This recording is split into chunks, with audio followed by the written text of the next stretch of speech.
yangi ilmiy kashfiyotlar va yangi metafizikaning shakllanishi borasidagi suhbatimizni davom ettiramiz. Pyotr Gerayevning fan olimlarini eng qattiq shokka solgan 5-kashfiyoti o'limning tabiatiga taalluqli edi. Gerayev odatda o'lim deb tushuniladigan narsa aslida mavjud emas dedi. Biz o'lim deb ataydigan narsa bor yo'g'i programmadagi chalkashlik, koddagi xato. Bu xatoni biz o'zimiz o'z vujudimizga tug'ilganimizdan boshlab yozib boramiz. Vujudingizni radiopriyomnik deb tasavvur eting. Vujud juda murakkab va mukammal narsa va lekin u baribir radiopriyomnikdek ishlaydi.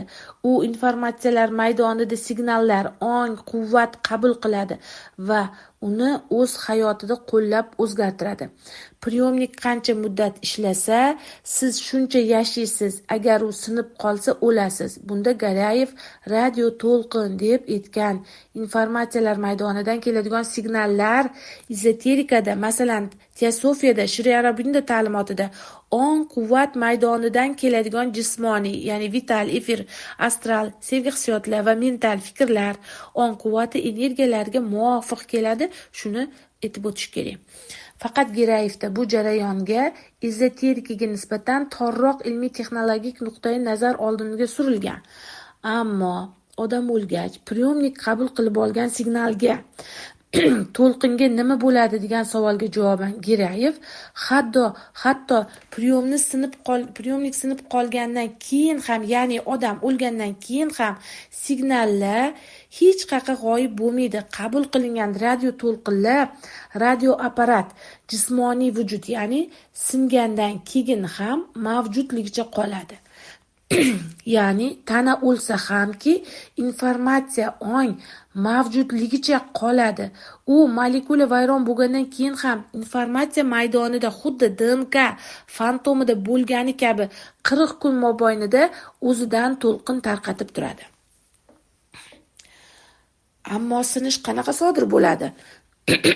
Priyomnik nima sababdan sinadi? Gerayev o'nlab eksperimentlar qiladi va aql bovar qilmaydigan xulosaga keldi.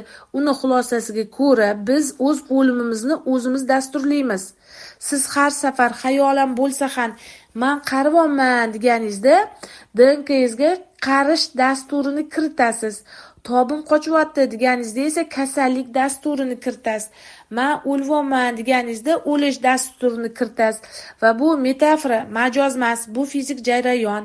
Sizni so'zlaringiz ovoz yoki ovozsiz to'lqinlar yaratadi.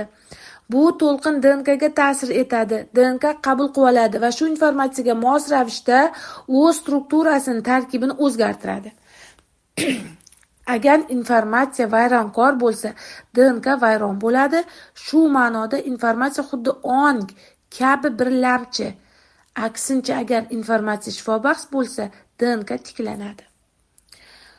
Astag'firulloh.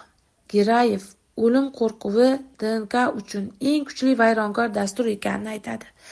Odam o'lishdan juda ham qo'rqadi. Qo'rquv hissi informatsiya maydonida juda ham kuchli to'lqin hosil qiladi. To'lqin DNKga yoziladi. Hujayralar o'lishga tayyorlana boshlaydi, qariydi. Qarish dasturi ishga tushadi. Organizm sekin-asta o'la boshlaydi, chunki u shunday dasturlangan. Ammo agar dastur o'zgartirilsa, natija ham o'zgarishi mumkin. Gerayev o'lishdan qo'rqmaydigan odamlar uzoq yashashlarini ta'kidladi.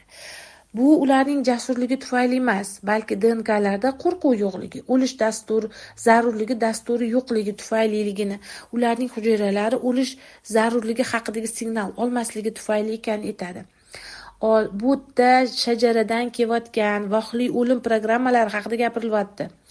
Olim butun dunyodagi uzoq yashaydiganlar, 100-150 yillab umr kechirayotganlar hayot tarzi haqida bor ma'lumotlarni o'rgandi. O'limga munosabatda ular orasidagi umumiy qadriyat nima edi? Ular o'limdan qo'rqmas edilar. O'limni boshqa holatga, tabiiy o'tish deb hisoblar edilar. Gerayev bular haqida o'zini oxirgi ishda yozgandi. Toki bizning kuy sadoyimiz informatsiya maydonida yangrab turarkan, biz o'lmaymiz. Vujudning o'limi bu sizning chin men o'limni emas. Bu hatto shaxs sifatida o'lim ham emas. Vujudning o'limi bu sizning chin meningizning o'limi emas, bu hatto shaxs sifatidagi o'lim ham emas. Bu mavjudlikning bir shakldan boshqa shaklga, moddiy shakldan to'lqin shakliga, ko'rinadigan shakldan ko'rinmaydigan shaklga o'tishidir. Garchi vujud parchalansa-da, sizga tegishli informatsiya hamisha saqlanib turadi. Shuning uchun ham reinkarnatsiya fenomeni bor deb hisoblaydi olim. Ko'ryapsizmi? Reinkarnatsiyani mana shu Pyotr Gerayev o'zining ilmiy ishlarida isbot qilyapti. Masalan, olimlar ko'pchilik yosh bolalar o'z o'tmish hayotlarini eslashlarini qayd etadilar. Bolalar o'z o'tmish hayotlarini to'qib chiqarishmaydi-ku. Ular avval yashab o'tgan barcha odamlar haqidagi ma'lumotlar saqlanadigan informatsiya maydonini o'qiy olishadi. Sizni aytgan barcha so'zlaringiz, gaplaringiz, fikrlaringiz, xatti-harakatlaringiz haqidagi ma'lumot shu maydonda yoziladi. Ular barcha odamlarga va kelajak avlodlarga reallikni o'z strukturasiga ta'sir etadi. Gerayev o'limidan oldin shogirdlariga agar meni o'ldirishsa hamki, bu hech nimani o'zgartira olmaydi. Informatsiya allaqachon maydonda. Uni yo'q qilib bo'lmaydi. Uni faqat qabul qilish yoki rad etish mumkin xolos degan edi. Shundan bir hafta o'tgach u vafot etdi va u bilgan narsalarni endi sizlar ham bilasizlar.